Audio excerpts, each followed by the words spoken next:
Ever since the pandemic started, I think people had a lot more time at hand. And we did notice that account openings went up as much as maybe 100% month on month. So the trend does continue. With mutual funds, I think it is actually distrust for an industry which has maybe charged too much by virtue of fees over the last decade or two. And people with this additional time at hand are preferring to do it on their own versus going through an asset manager like they might have done traditionally. Right. What about leverage positions of a lot of these retail investors? And as an online platform, how do you put your risk practices in place to check for that? Because otherwise, it can get quite overheated and trigger a lot of margin calls if things were to reverse. So the regulator has done a great job. SEBI has kind of curtailed the amount of intraday leverage available at hand. They have this new rule in India where they check for peak margin used during the day.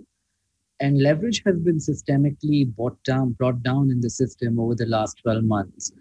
So when you compare like to like, I think when you compare India with other geographies today, a lot less leverage is available here, and I think that is good for the market and retail investors.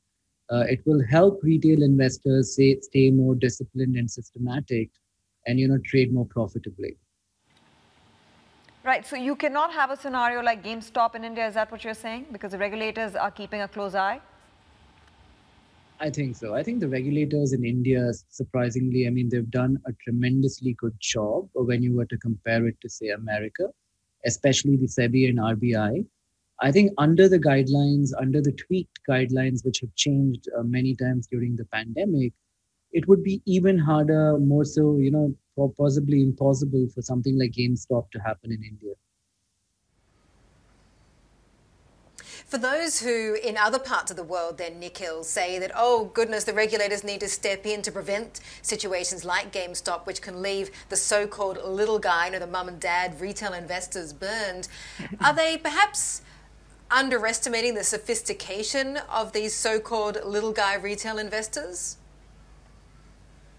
Well, I don't think so. So, what I do not like about the entire GameStop saga is so many really well known investors, promoters of large companies in America, came in and kind of like championed the cause in a way. I think at the end of the day, the retail investors who participated in the GameStop saga actually ended up losing money. I think to buy into something which is so volatile or moving so quickly, it becomes next to impossible for retail to make money. So, generally, the advice to retail would be to stay away from things which are moving in a manner which is unfathomable or which is which is so volatile that nobody can really trade it.